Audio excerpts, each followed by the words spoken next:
Starfleet Underground. Every week, we'll take a look at the latest Star Trek news and then check out a current or classic episode of Star Trek. The Enterprise crew is getting lit by some strange virus that travels through light and makes you go crazy for a killer suntan. Number 1 has a secret, and so does Dr. Mbenga. The transporter's offline while Captain Pike and Spock shelter in place during a freak ion storm.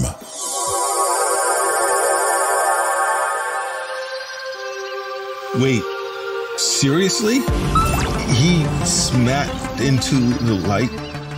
My science officer, you're saying, went on an away mission and he was chasing and trying to turn up all the lights everywhere and to overramp your vision sensors? Well, we got to get him to EMH. I don't care if he's in his quarters with the door locked, staring into a suntan lamp. Just get him out of there before he does damage to his eyes. Yeah, I don't think he's going to make the show if he's like that. Yeah, well, I'll get Rocky to do emergency turn down on that. Man, I can't believe he did that. Where's my science officer? Yeah, look, could you tell my science officer, please, that I would love to have some coffee this morning because I've been up all night dealing with reports and stuff and I'm kind of tired.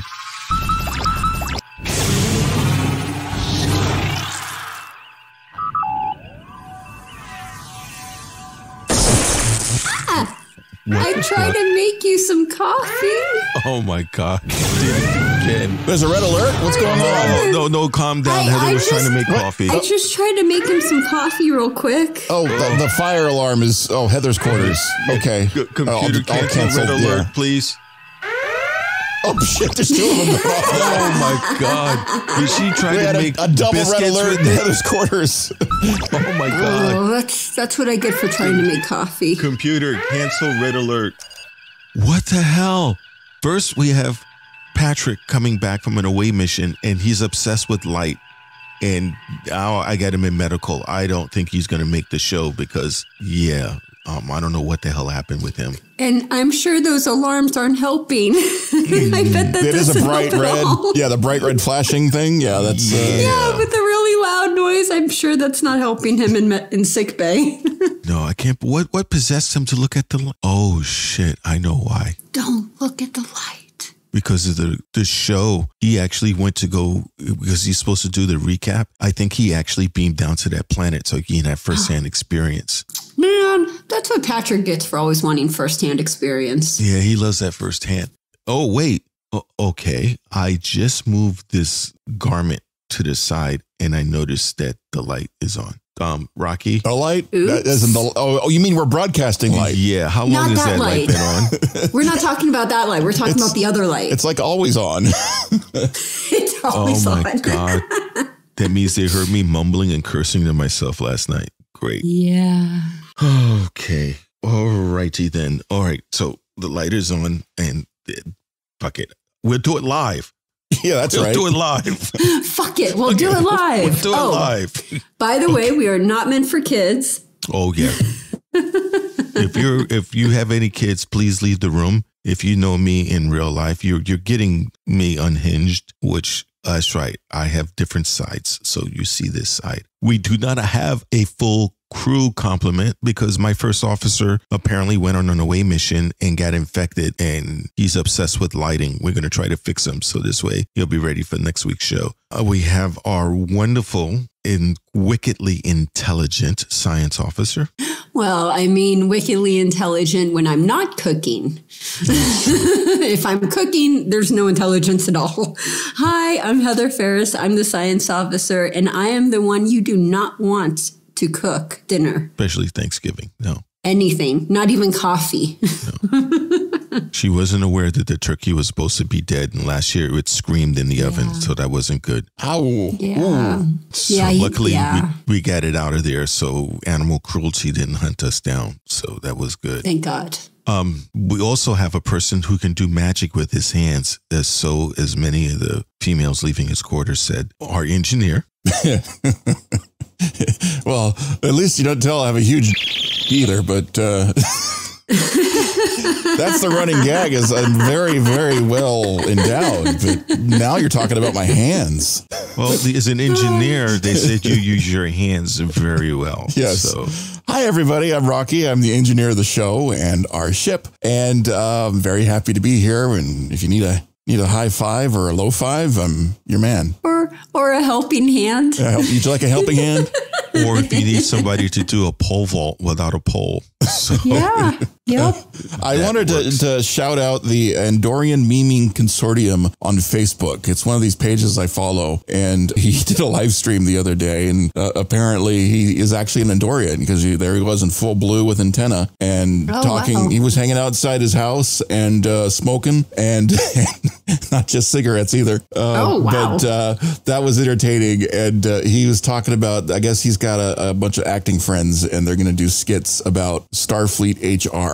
How they respond to actual things that go down. Oh no. Dude, we need to get them on here as guests. Oh, we would. Yeah, we have plenty of HR complaints for them. So I'm eager to see what they come up with. They are a memeing consortium, so they have lots of cool memes on their page. And some of them the humor is a little off for me, but I know other people enjoy them, so it's all good. And sometimes they get one that just, I have to retweet because they're just hilarious sometimes. Wait, Rocky, you're saying that they do some things that you don't get, but you still let them do it without complaining? What a novel concept. I wonder if other people out there could let other people just enjoy things and enjoy life and not have to yell out and say that's mean and hateful. See, the thing about the internet is everybody likes to be interactive, and there's just times where you don't need to be interactive. Thank you. I thank you for that. Okay, we have everybody. Well, not everybody, because, wait. Everybody. Stop. Is this the one that Heather made? Everybody. Are you sure it's not the one that Heather made? Rock your body right. Okay. Backstreet's back. All right. Cool. All right. Doc brought me a coffee, and he says it's not the one you made, and I'll be able to tell if he's lying. I need the cup smashed, like it's all over the ground. It's definitely not the same coffee. I'm sitting here cleaning it up right now. Okay. Well, let me get professional. Actually, hey, can you ask the dot to come over here and clean this up so I don't have to? Hey, 007, get one of your lower ranked dots, go in Heather's room and clean up the... What do you mean they're scared? You shouldn't be scared. Tell them not to put it where they can taste this. Tell them to just turn their sensors off and they won't taste it. Okay. What do you mean one of them thought they were Lucille Ball last time? It won't happen again. The odds are very small. Thank you. Okay. They should be there in a moment. Let me get to my professional. Thank you, You're Captain. welcome. Today's show is being brought to you by Section 31, our Patreon fans, as well as our listeners. Thank you for listening and supporting the show. We appreciate all your comments and email. So again, this show is being brought to you by everybody who likes us. Thank you. Since Pat is in medical, I'm going to assume that we were flawless this week. If not, he'll have fun just berating us on the next week's show about how we had mistakes. I think we're good. Normally he's in the cafeteria ranting and raving about it, but I didn't hear anything this week. He was probably feeling his way down the corridor after that mission that he had. Okay, let's talk about everything that's happening in the Northeast, South, and West of the quadrants today. So, Heather, what news you have for us? Northeast, South, and West, or Northeast? West and South. West That's and it. South. Northeast, West, and South. See, I haven't had the coffee yet. He just brought it. All right, hold on. Let me get a little. And for those of you that have a fear of hearing people sip, you need to not listen for a second. Well, in that case, I will do my news for the week. Yes. What do you got for us? So Enterprise star who played Phlox, John Billingsley, turned down a role for Strange New Worlds for several reasons. He did an interview and he said that he was offended that they asked him to audition for the role, even though he played that character for several years. Oh, that's so wrong. That's messed up. It is. And he said that he is also older and looks different, and he wasn't a fan of the 2-hour makeup process. Now, you wouldn't mind coming back as the voice of Phlox on Lower Decks or Prodigies, since that way he doesn't have to sit for makeup or anything. Yeah, I can understand that. You originate the role and they're going to ask you to audition for that role that you originated. I don't understand the logic. I'm trying to imagine what could they possibly need to see, like, do they really need to see Phlox in a different, like, what's he like if he's older? I mean, is that, you really need to see, or is he younger? I mean, what are they trying to get? What do they need to see before they're sure to go with him? I'm just like, I don't know. That's an insult. Sense. It is such an insult. It is, because he has to be older for one, is because it's Enterprise, and the first Enterprise was the NX. So, of course, by the time Pike takes over, it's been a bunch of years. Yeah. And the other side of it, I mean, to hear his audition process from the start, with the way he got onto Star Trek, was he had a bird cackle that he did. And he did it during audition, and everybody said, "Oh, you're great for the part. Perfect. We love you." And nobody told him that he wasn't a bird. And then he gets his makeup for the first shoot of the day, and he's all floxed out. He's like, "Well, I don't see any feathers, but okay, I guess I'm still doing the bird thing." And they roll camera and they do the first take, and he says his first line with a big bird cackle at the end, and they're like, "Cut. John, stop fucking around." I love that. It's one of those stories he tells it when you see him at a convention. It's just hilarious that's actually truth. So the guy had to cackle to get his bird part. I mean, to get his part in the show as a bird. And they need to see him audition for this one. I mean, what are you going to make him do, like a monkey sound or something? What? No wonder why he doesn't want to go through the auditioning process again. No, but if you get a chance, he's something else. There was he is. At 10 forward they had on at the convention floor. I saw him, and when he saw me, his face lit up, and I was like, "Huh?" And he comes over and he gives me this big hug, and I give him a big hug back, and he's talking about how it's great to see me, and he hasn't seen me in a while, and I'm going through my brain housing group. Wait, you've seen him before? I know Phlox. Holy crap! Yeah, but so going back and forth, and we talked for a bit, and then all of a sudden he looks at me and he shakes his head, and goes, "Wait, you're not him." And I said, "Forrest Whitaker." He goes, "Exactly, you're not Forrest." Oh my God. He's like, "I thought you were Forrest Whitaker." Oh my God. Oh my God. And I that told him resemblance stories is so uncanny, isn't it? Yeah. And so I had a talk with him about how many people have mistaken me for Forrest Whitaker again. And he's had a great laugh, and we've talked for a bit, and he's very active with politics and everything. So we exchanged information and stuff. And now every time he sees me, he just gives him a big smile and everything. That's hilarious. So he's a really good guy, but that was funny. What a great way to make friends with one of the Star Trek actors. That is probably the coolest way to meet and become friends with a Star Trek actor. Because I told him about the one time this girl in the wheelchair rolled up to me with her parents. And I'm like, "Yeah." And they goes, "My daughter just loves you and everything. She sees all your movies and stuff like that." And I went, "Okay." And she's like, "Could you take a picture with her?" And I could not say no, because this would have devastated this little girl. So I had to turn around and go, "Oh, sure." And I made my eye kind of go a little wonky. And then when I said that, Billingsley almost fell out. That's so fucking He's like, he almost fell out. He's like, because I told him, and he's like, "So what'd you do?" And this is why I made my eye a little wonky. He got next to her in the wheelchair and took the picture. Oh my God. And he's like, "You did what?" And I showed him. And he's like, "You got oh the my picture?" God. He's like, "Oh, you showed him your eye." I showed him the eye thing. Yeah. And he's like, "Oh my God." He says, "That is so funny, but you know you're going to burn in hell." It's like, well, I didn't want to do it. You made a very little girl very happy. Yeah, she was extremely happy when she left with the picture. So it was amusing. I got stories about that Forrest Whitaker thing. So hell is where all the interesting people go. No, that's for certain. Yeah. Okay, we're gonna go to Rocky. What do you got news for us today? News-wise, okay. Oh wait, did I tell you? You two already did the news? Okay, Heather, right? Yes, you did. Yeah, she John Billingsley wouldn't audition, which is okay. Yeah. Forrest Whitaker. Okay, I'm going to have to start calling you Forrest now, Captain.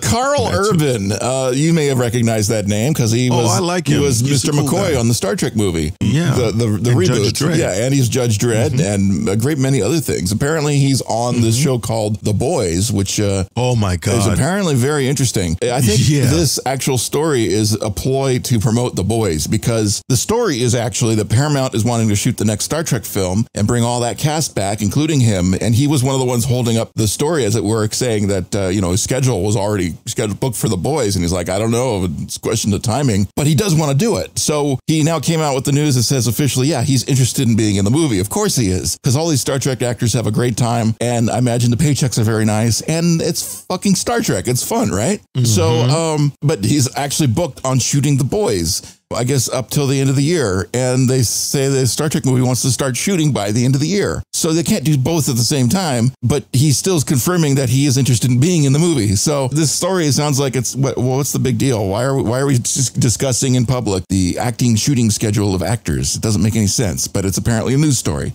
So I think it's a big conspiracy. I think it is a story to promote The Boys because they put a trailer for the next season of The Boys in the story that I was reading it on trekmovie.com. And so, yeah, I think it's a ploy to promote The Boys, which actually for Star Trek fans also has Jack Quaid in it. So you may recognize his voice from Boimler in some show called Lower Decks. If you haven't seen it yet, it's a very funny, and if you're sensitive to gore, you should not watch it. If you're sensitive to like sick stuff happening, it's not a show. So it's perfect. If you're for us. sensitive to nudity, I haven't seen the show, but I think I want to after watching the trailer because it basically is superheroes gone wrong. It looks like there's something to that effect. It's what happens is that superheroes work for a PR company. Oh God! And the PR company, anytime a superhero fucks up, they go out and they fix it. Oh shit. And they change things around. They're like, okay, the very first episode, and this is the only spoiler I'm going to give you. Okay. Boimler, his actor's with this wonderful girl. You can tell there's so much in love and they look so happy. And he's talking to her about coming over to her house later and she goes to step off the curb. He's holding her hand and all of a sudden she explodes in slow motion. And I mean, there's a pink mist and he's still holding her hand when she disappears. And when he looks what happens, they have a superhero that's like the Flash who literally ran into her. Oh, fuck. When she stepped off the curb. My and he God. stops and he looks and he goes, I'm sorry, I'm in a rush. I didn't mean it to have that happen, but I really can't stay here. I got to go. And he runs off and Boimler is looking at it like at his girlfriend's hand. He's like, oh, what the fuck? oh my God. And he decides that his mission in life now is to destroy all the supers. Oh God. Okay. Well, this sounds exciting. I definitely want to check the show out. And it sounds like I don't know how many seasons they've got, but they've got one coming. No, it's definitely funny. And when you get the heroes that are there, you really can't have any sympathy for some of them when bad things happen. And there's a Superman. Imagine if Superman doesn't have any morals. Okay. And that's the main super. And they've got to be the PR company that takes and cleans it up. So you're saying Superman is a narcissist? Superman in the show is horrible. He's supposed to represent America. And he always got like his hands on his hips and American theme music and everything else. But he just, when there's bank robbers and they're supposed to arrest them, if there's no cameras, he just kills them. So they put up a resistance.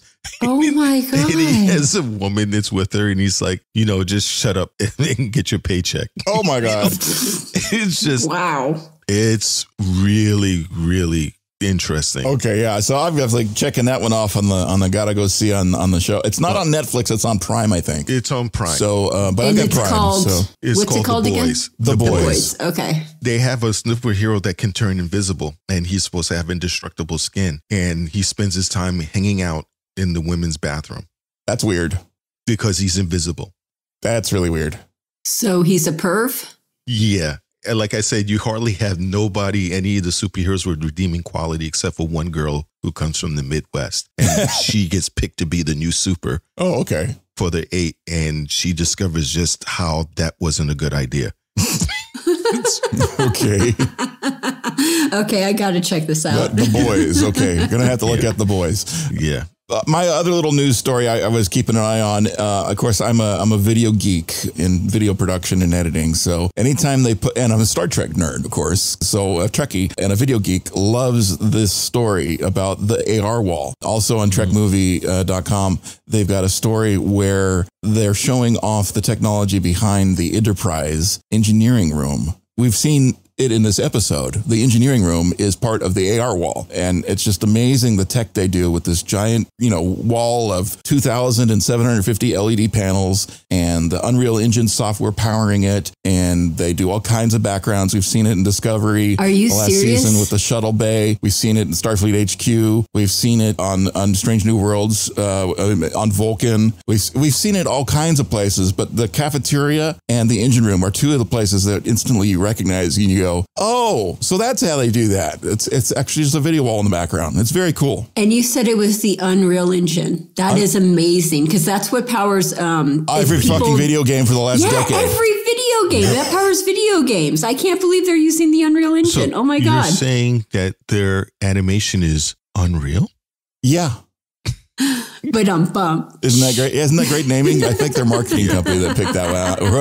Whoever picked that one out for Unreal picked out a great name for it. Yeah. It is awesome. But yeah, I geek out on that stuff, and it's very cool to see the little video clips. They even have a little demo reel for Pixelmondo, and it makes looking like a tech wearing the mask and working on computers like extra super techie looking. It's just like really nifty because they're all working in masks because everyone's masked up because of the plague. So it made it look really cool. My mind is still blown about the Unreal Engine. I'm still thinking about that. Unreal Engine is the engine behind all the effects work. Yeah. Because every time you start a video game, that's what you see is the Unreal Engine logo. So it's like I just have that burned into my head and I'm like, they did it? They're really good. God. Their animation has gotten better and better and better. It's over an the years. amazing tool It really to do interactive video and effects for video gaming and now movies and TV. And they're getting so much that it's getting more difficult to spot what's CG and what's real. Yeah, that's really awesome. Well, video games do have the same budget as movies and TV shows. So sometimes more. They do. Yeah, sometimes more.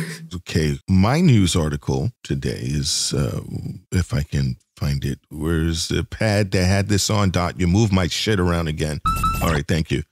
All right. You know how everyone's always want to talk Klingon and Klingons an official language and whatnot? Well, in New York, they're taking it a step further. But Brooklyn school teachers are taking an approach with students who can't speak English. So what they're doing is that they're teaching them Klingon. That's awesome. A way to develop empathy and promote communication. I thought it was classroom. like an optional class you can take. No, they're teaching people who can't speak English, teaching them Klingon. That's a wonderful. That is so cool. And they're using it as a launching point in lessons to overcome linguistic challenges and building their confidence and also to develop empathy for other students whose native language isn't English. And so it's also to help educators to understand the language also. Really, I really hope to God that they talk to the PE coach and they bring a bath whip in there.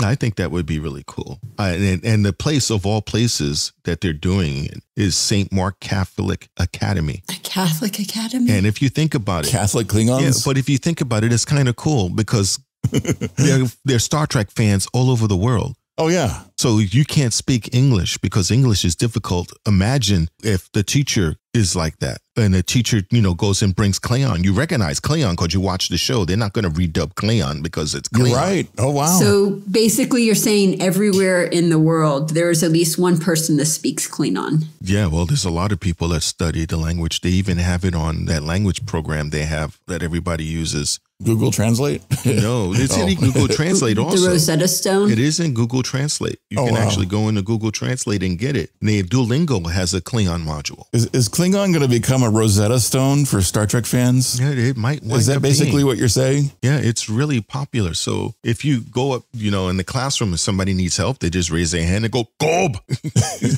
Which is helping Klingon. I thought that would be appropriate, but I didn't realize that they weren't English speaking in the first place. Because, I was thinking Brooklyn, they got that Brooklyn accent, and then throw Klingon until you got a Klingon with a Brooklyn accent. How much more badass? How do you say kapla like with a Brooklyn accent? That would be fun. No, I can't do it. That would be I funny. can't do it. but then they can like try to pick up girls in Klingon. They go Thraknan Ting, which means beautiful Earth woman. So it's going to be interesting. Well, they'll be able to pick out the Star Trek fans real fast with that pickup line. Yeah. And imagine if the girl turns around and she answers back in Klingon. It's like, I found my match. I'm in love now. And then she'll look at you and goes, you do realize I will break your clavicle. Like, yes. Okay, that was the news. We're running late because we're just having so much fun on the preamble. It is awesome and amazing. But we are going to start with the recap now, since we're now done with the news. The recap, I found that number one actually had it on his system, so I just pulled it off his system. So these are his words paraphrased by me, because I'm going to butcher the shit out of it on purpose. All right, here we go. Strange New Worlds. This is season 1, episode 3, Ghost of Illyria. I don't know if I said that right, but he'll pronounce it. You definitely didn't. What is it? The Ghost of Illyria. Illyria. Thank you. The Ghost of Illyria. Teaser. Your first officer Starlog, and some people actually get the star date, but if you want the star date, it's 1224.3 on the Hetermet 9. It's an abandoned Illyrian colony. And Illyrians are people who are genetically modified. However, they're forbidden entry into the Federation because of all that fucked up stuff that Khan did. So it puts everyone on edge when they're going there. So they're going to go ahead and get a landing party, and they go to find Spock that's down there already. They went to go beam back up, but there's an ion storm coming, and Transporter Chief Kyle, which sounds like, they killed Kenny, but this time it's Kyle. No, he didn't get killed. He can't get a lock on the transporter team, and he asks Hemet for help. And of course, Hemet does his most excellent stuff. And as an engineer, hey, we're going to flash the lights and use emergency power. Y'all just kick back for a second. And he gets him. They beam the rest of the party up. But of course, Spock and Pike lollygag, and they don't make it. So now they got to go hide somewhere because of the ion storm coming. That was it. Oh my God, you used lollygagging. I used lollygagging too. That's so funny you used that word. I did not use lollygagging. I must have been lollygagging and taking my notes. But yeah, if Spock weren't lollygagging in the cellar, fucking move it, Spock. Hustle. No, that always gets me. It's like, shit's going to happen. This is the same thing. There's a killer coming to the house, the hitman. We got to leave now. But Henry, I never thought you really cared enough to. Don't have that fucking speech now. Right? Move. Right. Not the time for this conversation.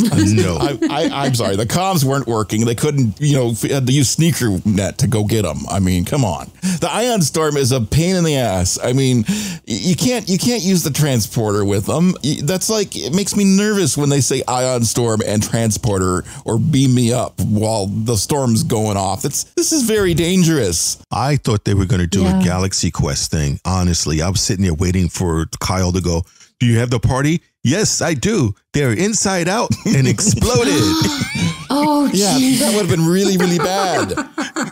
Yeah, but they didn't do that. He does the one thing where, okay, I'll throw in auxiliary power. I mean, the engineer of the ship takes the entire power supply of the starship and the auxiliary and routes them together. I mean, the lights blinked off for a second to make this happen. I love that they show that in no other Star Trek episode, in no other series. They're always showing, the engineer doing something or the bridge crew doing something, but they never show how it affects the rest of the ship. And I really love that they put that clip in there to show how it affected the rest of the ship. Can you imagine doing something very critical with your hand-eye coordination, like you're putting on makeup or you're, shaving yourself or maybe doing athletics and you're jumping around in the holodeck and the lights turn off for a second and you lose your place? That can be very, very dangerous. I thought it was kind of cute too when you see the crew and the lights flicker and they look up for a second, and then they keep going down the corridor. It's like, oh, that's weird. Keep going. I mean, what if the gravity popped off for a second? That was, you start floating for a moment. Gravity, lights, that shit kind of happens on a spaceship. It happens on our ship sometimes when you're doing your thing, Chief. Yeah, I didn't like the last time because last week you were playing with the anti-grav and I was on the toilet. And then all of a sudden I started floating up from the toilet. That was not a fun experience. So that teaser was actually giving us to realize that it's a danger, and also the Illyrians are not liked. And I think those are two important setups for later on the show. So what happens is that they all beam up, and Una is telling Uhura, you got to get communication down there. And Uhura's like, I can't do it. I can't break the laws of no, that's Scotty. He's like, I can't do it. The ion storm is blocking everything. And then all of a sudden you have Ortega is walking back, and then he looks at the little light panel and he's like, I need to feel the light on my skin. And he does a WWE headbutt to the thing. I think that's next. Oh, we're on the next section. He's describing the next act. We are in the next section. You are. Yeah. Oops. This isn't as common. It's like commentary, but not commentary. It's like, yeah. Sorry. That's okay. That's all right. I don't mind. Yeah. Ensign Lance is the gentleman's name that did that. Oh, yeah. Ensign Lance. He just is like, what the hell, dude? And yeah, and he just bursts open a panel because he thinks like, the ship's too dark. I need to feel the light on my skin. Meanwhile, we go back to number one's quarters, and she's standing there, and it's like, is this going to be our first full frontal nudity on the show? Where she's like ripping at her clothes, and it's like, what the hell? And then she starts to glow. It's like, what? Why is she's going to turn into like a super beast or something? But nope. But Madenga says, hey, we got a bunch of people in sickbay that has the similar problems, and he asks her, are you okay? And she's like, yeah, I'm going to lie. I'm fine. I'm okay. And they're thinking like, what? The biofilters should have filtered out everything, but it didn't do it. And the only thing they noticed is the vitamin D is way down. And Patrick knows a whole lot about the vitamin D. So, well, he knows about the D. He calls vitamin. The D, and he likes to take his vitamins. Yeah. And the only thing they can do is like, if the Illyrians are somehow at fault, what were they doing? And they asked the security officers, like, you're a descendant of Khan. Why? You know what's going on. And then all of a sudden she's like, it's too dark in here. It's like, uh-oh. And now she's affected. How is that possible? She wasn't at the landing party. So number one does her job and orders a full ship-wide lockdown, which was really fucking cool to see. I really enjoyed that, especially when Hammett just like snapped his fingers and everyone just popped and did what they needed to do. He runs a tight engineering crew just like you. They snap to it. Yeah. Well, I saw what you did there. And then you get Spock. He's down there. They're still down there and they're bored. And so they decided to read a bedtime story during the storm, like everyone does when they're camping and it's scary. He reads through and he goes, the Illyrians were trying to de-engineer themselves because they wanted to get back into the Federation. And then all of a sudden they look up and they're blinded by the light. No, but they see these creatures in the light flying towards them. Did you say Illyrians? I did. No, I'm like, that's what the ghosts did. They're like, oh, did you say Illyrians? Here we are. You call us. Hi. Your Spock brings all the boys to the yard. Damn right. So that was the second. What do you guys thought about this section? I really enjoyed Helmet and how he had his crew blind. He ran a tight ship though. And that was just awesome. Those ghosts, the Illyrians? the gold, the Illyrians, they reminded me of a gold version of Harry Potter's Dementors. You're right. They did like a gold version. They were upgraded. Right. They were upgraded. But that was what I first thought when I saw them. I'm like, holy crap, they're on Harry Potter's planet. Those are the Dementors. Yeah, we didn't even know what they were. We just thought they were creatures that lived in an ion storm. And it's like, what are they doing? And they're coming over and they like looking in the window and stuff. Like, looking in the window. They didn't know what the hell they wanted. So, and Spock is doing what Spock does. It's like, there's an emergency. Yeah, I'm going to keep reading. Yeah, I know, right? There's plenty of time for that later. I'm reading now.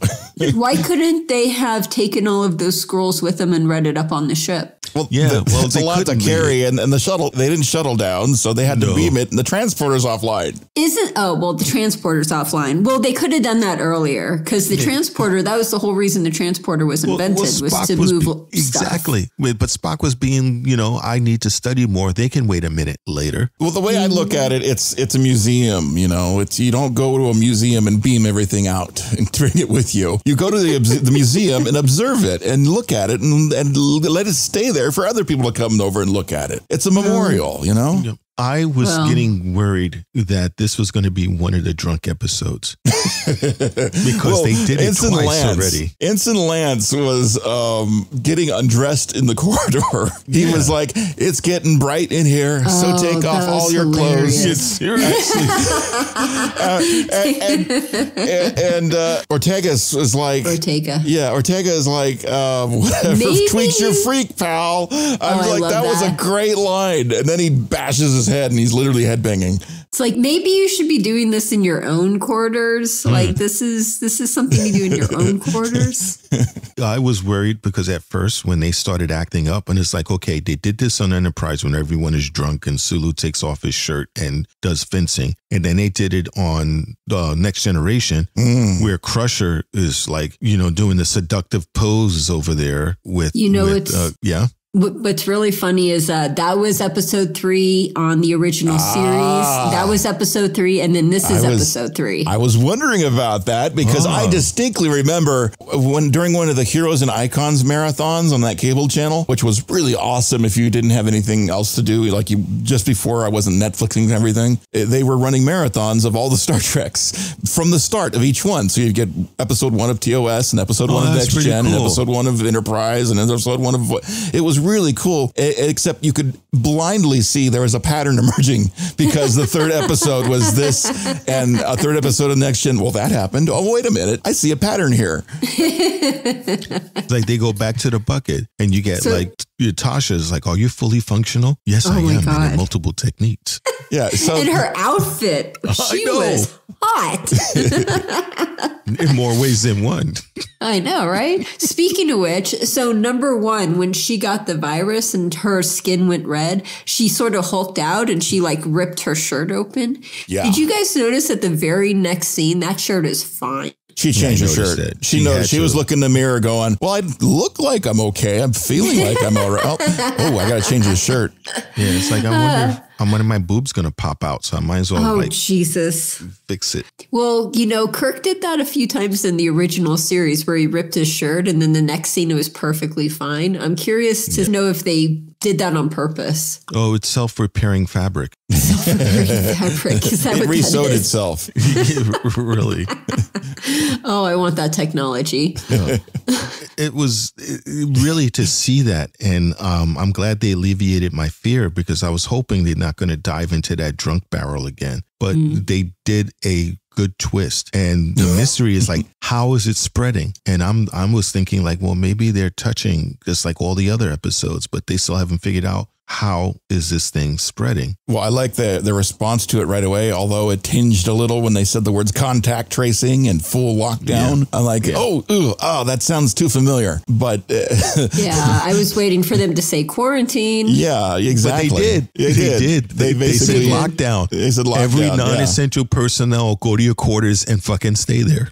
They closed all the doors and everything else except for the people that had to be at their stations. And then meanwhile, they're trying to solve the biofilters problem with the transporter. And she walks in and asks Hammer, well, that's not supposed to do that. Why something didn't work right. And he's like, that's not possible. It shouldn't have happened. Oh, yeah. Transporters don't work that way.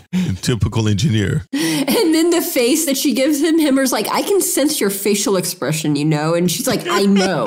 Oh, I know. It was hilarious. Was so funny. Yeah. It was good. You see two intelligent people fighting over logic. It was just hysterical. Could the biofilters catch everything? What will happen if it didn't know what to catch? Anything it doesn't understand or know, it filters. Yeah. So that's not how a biofilter works. I mean, you got to look at it like that. Yeah. So, and it ends up he's getting to do the level 5 diagnostic, which apparently takes all night long to do.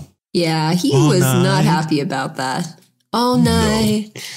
All night. But he gave the most snotty answer you can do without getting written up. And it's like, and then run it. It's like, you do realize this is going to take all night. It's like she's going to change her mind. Yeah, that's right. It's like, so?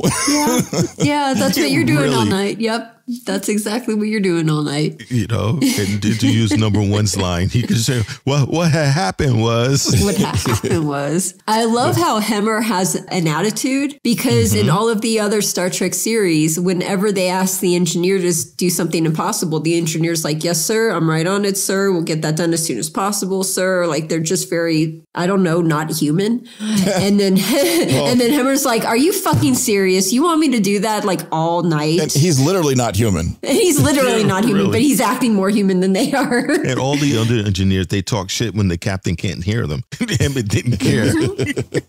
He just says it out loud. So in this section, we found out the security chief was a descendant of Khan, and they actually say his name, like his full name. Yep. But I have a rant. I have a gripe with this. Did anyone else notice this? She kept saying descendant and ancestor. Did you guys notice that? Mm-hmm. Khan is still fucking alive. Okay. Like this in-universe date where she is at right now is 2259. Yeah, but no. Star Trek Into Darkness was 2259 to 2260. So it was later in the year. And then the original series was 2267, where it was Space Seed, original series, season 1, episode 24. It was 2267. So all of these future episodes, Wrath of Khan, Adam Soon, all of these are much late, or not Adam Soon, but all of these are much later in the future. Whereas she's 2259 and she's talking about like, oh, he was my descendant. He was my ancestor. Like it's fucking happening now. So, Khan's story is in two parts because it did happen back in the 90s where Khan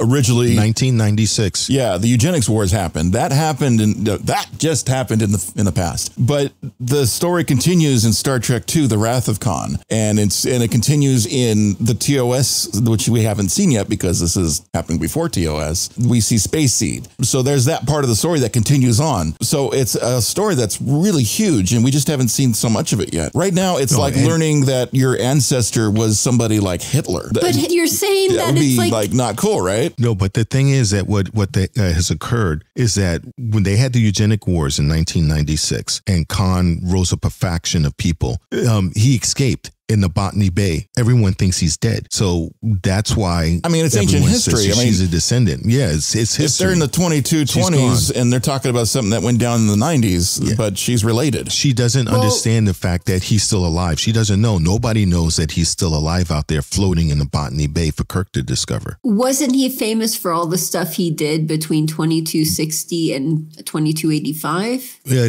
was he famous depends on the before? timeline. He wasn't. Well, the Kelvin universe fucked stuff up, but he wasn't even around during that time because he and all of his Chippendale dancers were in the Botany Bay. And he was just floating in the Botany Bay until Kirk discovered him. And so all that time, people think he's dead. Oh, I forgot about the cryogenics. Right. So he might be alive, but the world didn't know he was alive. He was just in that ship. Until Kirk he had finds him. literally multiple lifetimes of existence. So when she's talking about this and she's saying descendant and ancestor, she's talking from Khan in 1996 with the Eugenics That is War. correct. You got it. That is correct. Okay. Now I understand. Okay. So that was that was a good rant, though. Well, no, it's it's a valid question too, because Star Trek is so huge. You have to try to keep all of this correct in your head, and especially if you haven't had a chance to watch everything in the order that it happened and multiple times, like some of us fanatics have. It's a lot to keep track of sometimes. The in-date universe always changes. It's always like jumping around. So when she's saying ancestor and descendant, I'm like, wait a minute, what's the in-date universe? Isn't this like something that happened before Khan? Not after.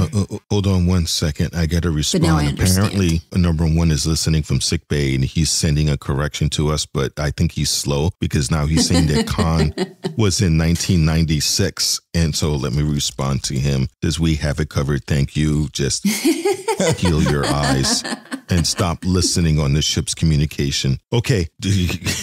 So yeah, he's trying to help us even from sickbay. Isn't that cool?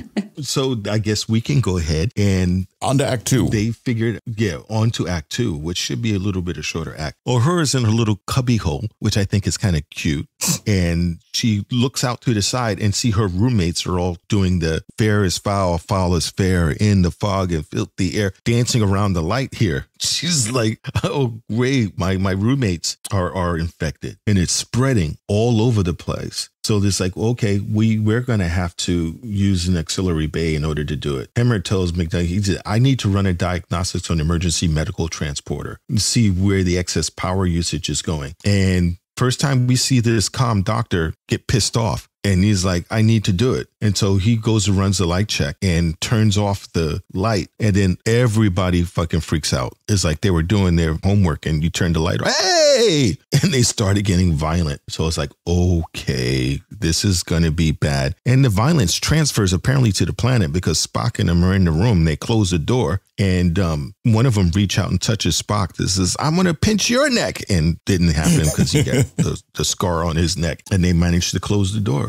And now Una is trying to figure out, well, why wasn't Uhura affected when everybody else is? And then I love the look on Uhura's face because, you know, she jumps in and gets in Uhura's bed with her shoes on. Like, what the fuck? Closes the curtains. She's like, this is my bed. And she realizes something. She's like, wow, you wasn't affected because you were in the dark. So that means these lights are making everyone like light drug addicts. So they said, well, what's the best way we can do this? So they said, well, let's sedate everyone and turn off the lights and light a candle. Okay, none of you guys know Teddy Pendergrass, but that's okay. All right, so what you think about this section? I want to hear you sing more. You used to love that song. Teddy Pendergrass was awesome. I love hearing you sing. Make you throw your panties out on his stage. None of us can sing. This is not a singing podcast, but we still enjoy it and love it so freaking much that we're going to do it anyway. Well, I was trying to figure out which song that the Uhura's roommates were singing while they're dancing around the sun. I'm like, walking on sunshine. Whoa. Whoa. And it feels good.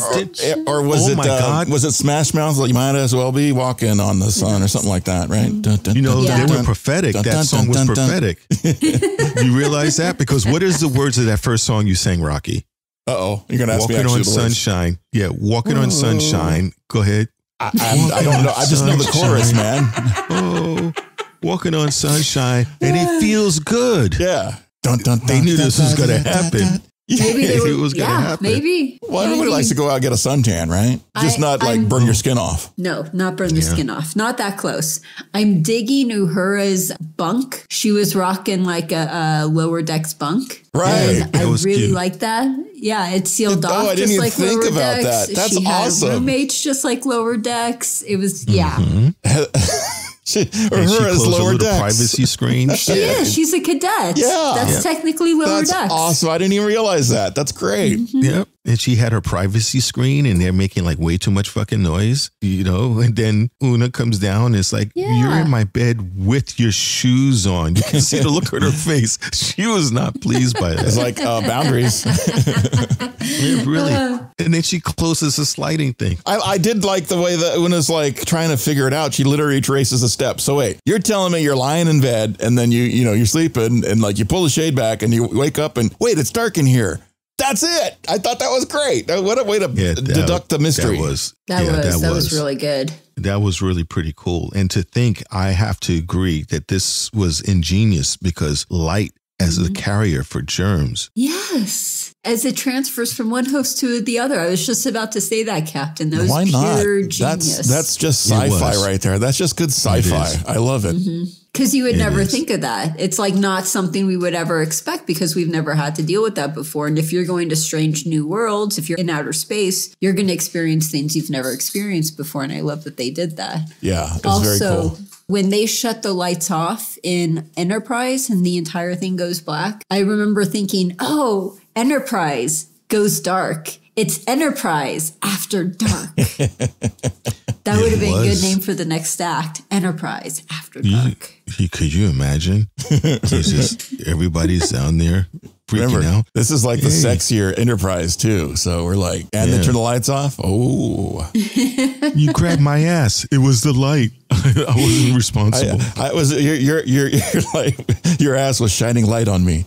It was reflecting. If the bunk is rocking, don't come a knocking.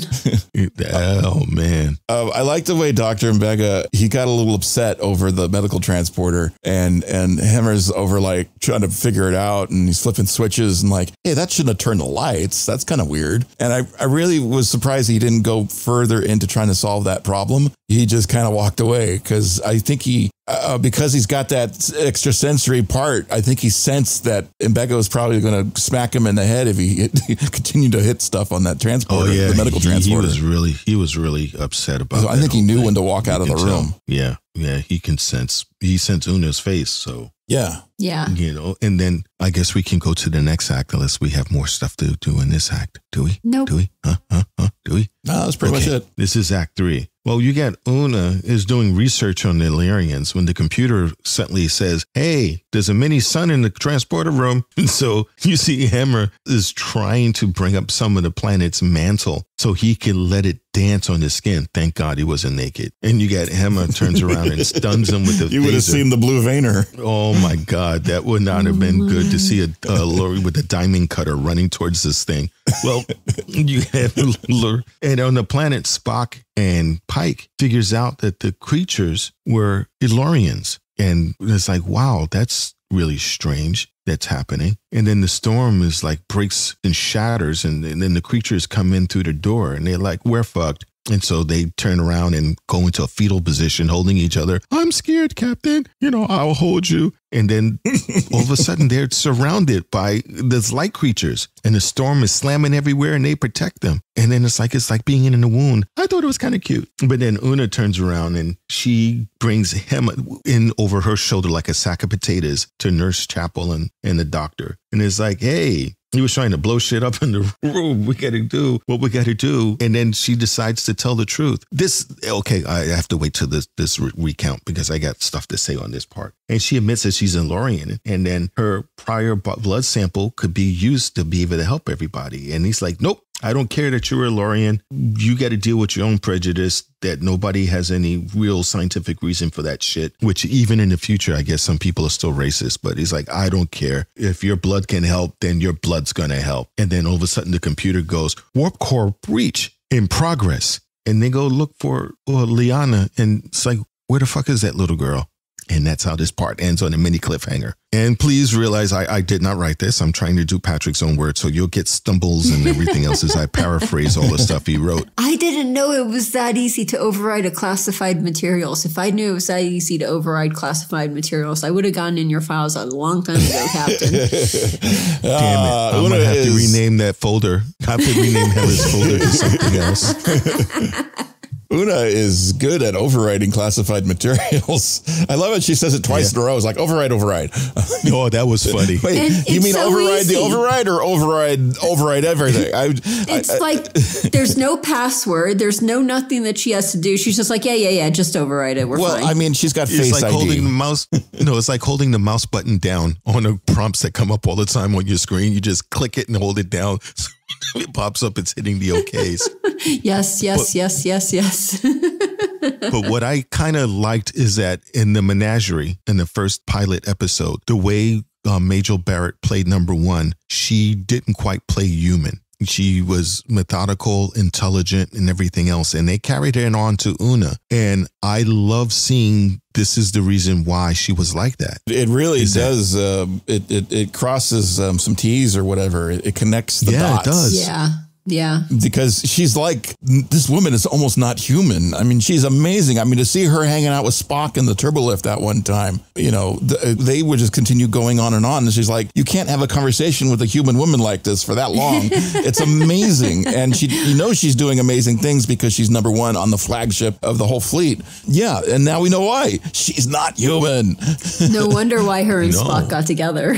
Yeah, the whole thing, you get a chance to see why she was so professional, so intelligent, so direct, and why she seemed to be aloof in some respects. Yeah. It's because she was carrying that deep, dark secret. Yeah, and her motivations and whatnot, it changes everything. I wonder at what point she was playing the character, did they learn this from this episode on, or did they tell her ahead of time, this is what your character actually is, and we're going to keep it a secret until this episode? I wonder about things like that. That's a good thing. It wasn't a secret because this was actually established in a book a long time ago. It Fine, was I didn't read the book. It's a secret to me.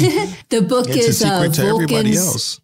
The book is Vulcan's Glory, and it tells us number one's name, which is Una, and it also tells us she's an Illyrian. However, the difference between the book and the show is that in the book, it's not a big deal that she's an Illyrian because the whole genetics war and all that didn't happen.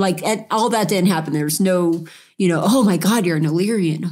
How horrible. So that's the only change between the book and the show is they actually made it like a bad thing in the show. Now, I'm sorry. Well, I don't think it's a bad thing. I think it gives her assets that not everybody else has. I think it's wonderful. But she's not allowed to be in Starfleet because of that. If you are genetically because they're outlawed. Right, it's outlawed and you're not allowed to be in Starfleet. I always thought that was kind of weird when that brought up. But Rocky, they even touched on that in Deep Space Nine. Mm-hmm. Did you finish your watch through that? Oh yeah, When Bashir was genetically modified. Yeah, I remember that, and I thought it was weird. I thought it was strange. I think they touched on it in Enterprise as well. It doesn't feel like it's a Star Trek thing to me because it is purely prejudice. It is. Yeah, and it fear. is 112% prejudice. Yep. I agree. Heather, if you guys are wondering if you want to watch these shows that we're talking about, Dr. Bashir, I presume, is Deep Space Nine, Season 5, Episode 16. And then the Enterprise shows that we were talking about, there's 3 of them. And it's Borderland, Enterprise Season 4, Episode 4, Cold Station 12, which is Enterprise Season 4, Episode 5, and The Augments, so that's actually in the name, The Augments, Season 4, Episode 6. Yeah, a lot of shit went down in Season 4 of Enterprise. Mm-hmm. I just love how my science officer is just so adaptive and has this information ready ahead of time. I just offhand commented that, and she's like, boom, right here's the episode. Yeah, I know, it's all right there. You go, girl. What episode was the Vulcan glory hole? Oh, that was a book. That was a book, sir. That was a graphic novel. I was asking for number 1 because that's what he perked up on. He sent the message. He's like, what's this about a Vulcan glory hole? So let me respond to him. It is a book. Okay. All right. Sent it. Oh, he responded. He says, damn. So I love the moment that the amount of insanity that characters go through when they are, running around a little drunk like. And Hemmer, it beams up some part of the mantle of the planet. Next episode. Next one. No, that's this section. Nope. No, that's this section because it's this section. Trust me. I don't remember. I can't say. Because she's like, what? That's like 1,000 degrees. And he's like, no, it's 10,000. And it's like, not only a few seconds won't kill you. And I'm like, it's not safe to do that. So he's lost his mind and he knows how to work a transporter. That's a dangerous combination. Think of all the crazy shit you could do with a transporter. Wait a minute. Now I'm confused.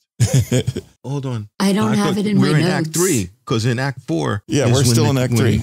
But so then you're going by number 1's notes, so that's probably what's going on. Yeah.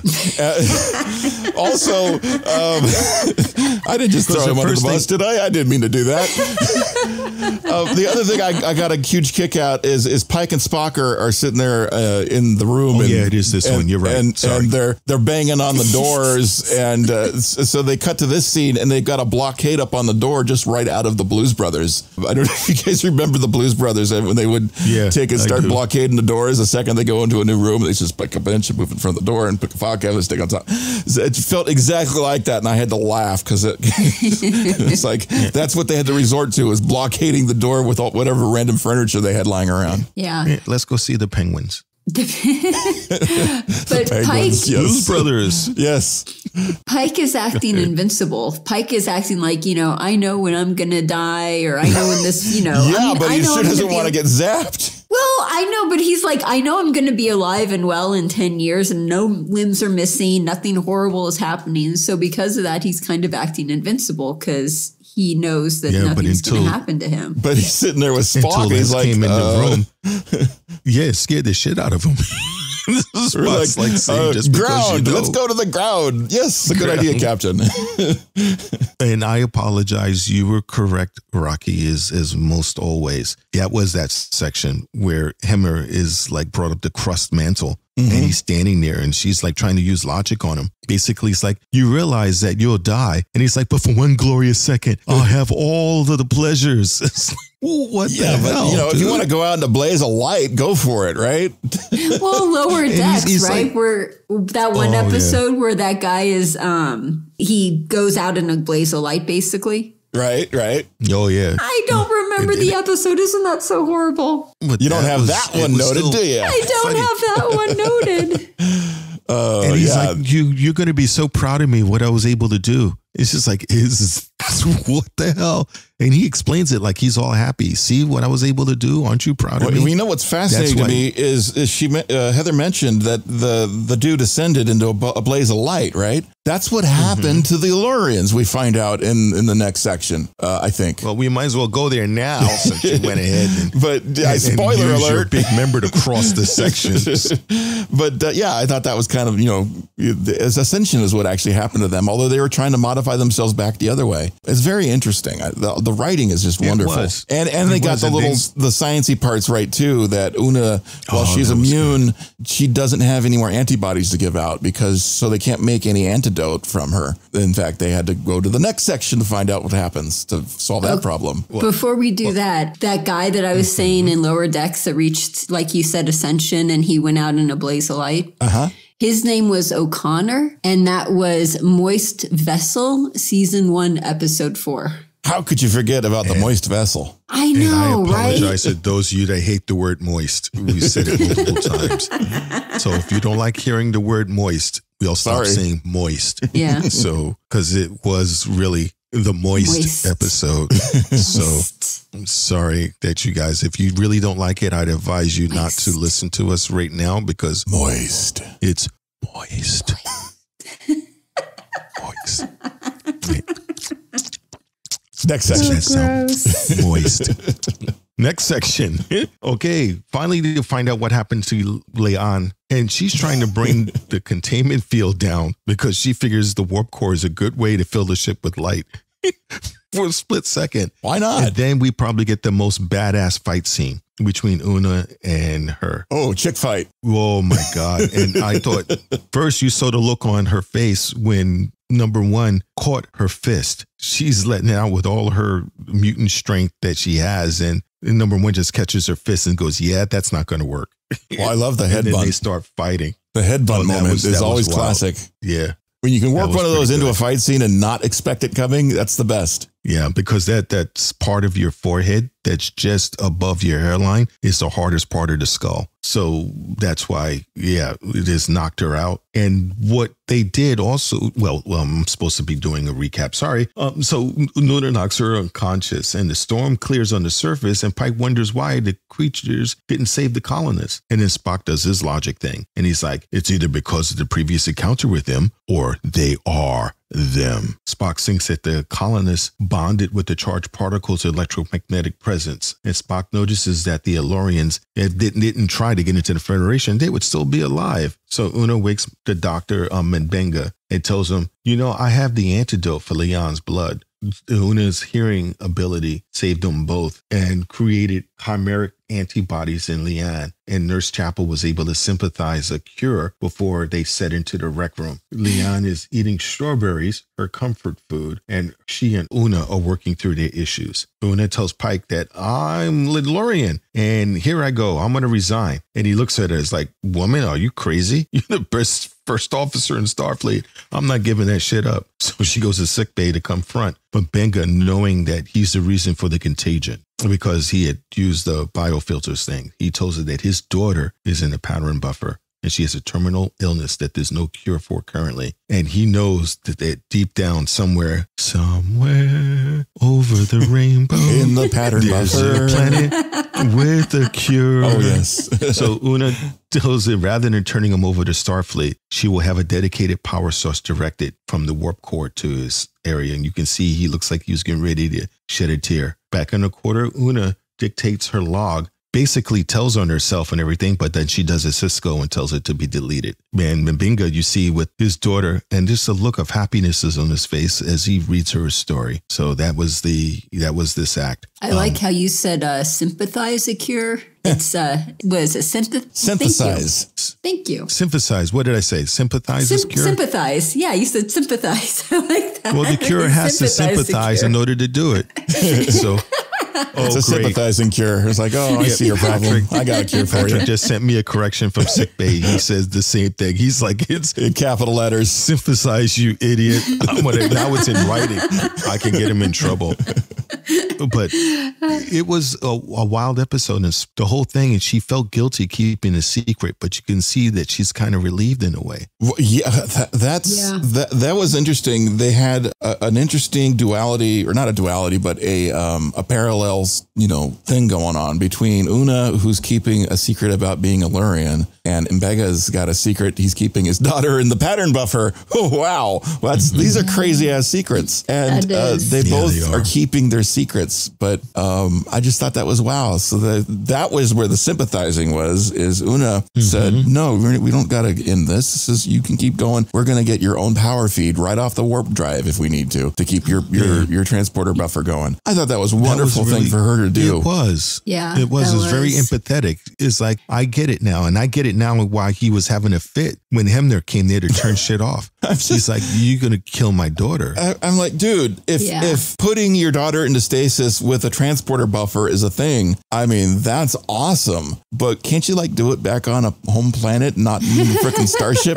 But then I was thinking about it. Starfleet, I bet you not everybody at this point in time has a transporter. I'm sure Starfleet uses them all the time, but not everybody has access to one. They're probably kind of a pricey thing to keep build and keep running all this time. If it's brand new, it's rare and pricey. I mean, it's like not everybody has a private jet, right? So while some people can access it, but same kind of thing. Now, I really had to research this. So his daughter, he said, had 12 weeks to live. And I'm like, So if he reads a book to her every night for 1 hour, how long is that? How long could she last? I was wondering about that myself. So if it's 1 hour every night, then she would last 5 years and 6 months. Wow. And that's, roughly, That's more than I was thinking. If we did 30 minutes, it would be 11 years. But you realize also she has no concept of time passage. He could say, I read to you every night and bring her out once a month. She would never know. Right. Well, I'm like wondering, how often does she have to give her something to eat, Dude, yeah, really, right? No, in the buffer, she's a status. But think about and then also, how much, after she has something to eat, what does she have to do after that? How often does she do that? Well, it didn't happen because if you remember in The Next Generation, when they came across the Dyson spear, Scotty was caught in the pattern buffer of the transporter. Well, that's a different thing because the daughter has to come out once in a while. There's nobody to take anybody out in the Dyson sphere incident. So those minutes add up. Eventually will degrade over time. But if you're just keeping someone around, if they have 12 weeks to live and you give them a couple years out of it, it's pretty amazing. Well, now that the cat is out of the bag, I hope he stops reading her the same fucking book and actually takes her to the holodecks kids give her a new story once in a while. Yeah. Rumor is that he actually had her to go see Hamilton under the condition that he can't read to her for a couple of weeks. So, but this was good. And Spock, I like the fact that Spock was able to use his logic and figure out what anybody else would have figured out. It's like, those are the Illyrians that saved us. And now he has all their research records and everything else. And you think that would help change Starfleet's mind, but it didn't. Imagine how fucking scary Khan had to be in order for Starfleet to get so butthurt that they make it illegal no matter what. Well, it wasn't just Khan. It was a whole bunch of people with Khan. That's true. They really, imagine the Taliban. It was the whole concept of it, because they were saying, we may have these amazing people do amazing things as, augments, but we're going to have one or two that just wants power and is corrupt and wants to destroy everything. And we just can't risk that. Yeah, it's amazing the scary ideas of eugenics. That could be a whole nother, I'm sure it is a whole other science fiction series based off that sort of thing. Yeah, it's pretty crazy, pretty wild backstory there for Star Trek. And that's how Kirk caught Khan when he was having dinner and he made him drink a little bit. and he talked about the superior races. And when Khan turns around, we would have made a perfect world. And Kirk looked at him and goes, we? Then he narrows him and goes, oh, very good. All this discussion has made me tired. I'm going back to my room. Yeah. And what the fuck happened with the warp core breach? Like, what happened with that? It didn't blow up the ship. It just got hot enough to expose those in the control or in the reactor room, but not long enough to kill anybody. Just long enough to activate somebody's antibodies, and then it turned itself off or something. She probably ran. We didn't see it. She probably while she was glowing turned it off.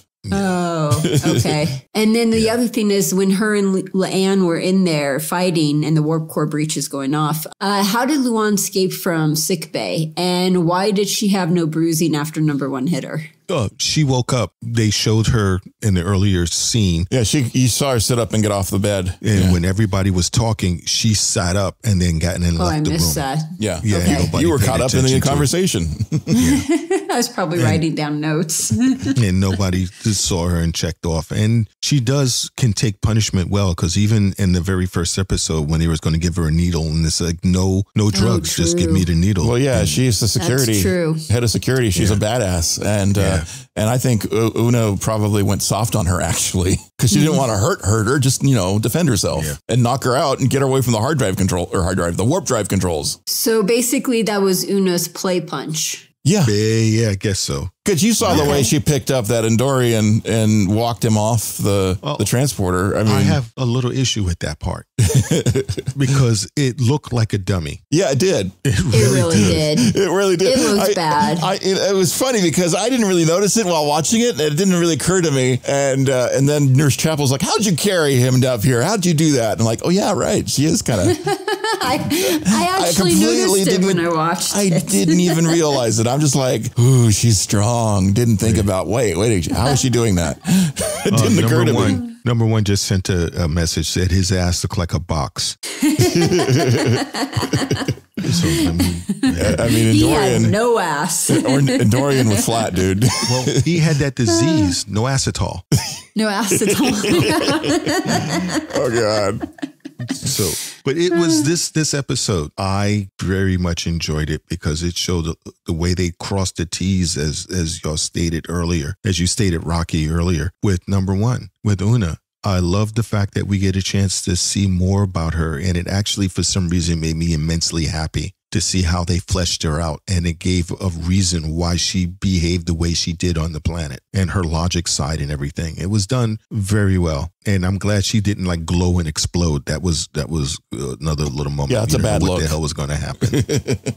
But this was I enjoyed this episode very much so. And Spock is beginning to get more Spockish. And Ensign Mount, how can you not like the guy? He's just amazing as Pike, even though it wasn't centered on him this time. I think this was a quote unquote bottle episode focusing on character development on Una, as well as Luan and the Doctor. You have a chance to find out a lot more about them, which I really enjoyed this section. I think it's amazing that they put a kid on the ship. Yeah. People who were originally Wesley Crusher haters back in the day must be flipping the fuck out right now. Oh, yeah. What? They put a kid on the ship and they're keeping it in the transporter buffer? Oh, my God. That's the most... It would be worse if they let her out every so often and she saves the ship. Yeah, exactly. That's the only next thing that's going to happen is like, wait, let the kid out. She'll solve something. Yeah, she's 12 years old and is a warp theorist expert. She's an expert on transporters, right? She's been inside one this entire time. Team her up with Hemmer. I like to see the two of them together. That would be a killer show. That would be. It'd be like a sitcom. So it was cute. Heather, on a scale of 1 to 10, what would you give this one? I give this one a 9.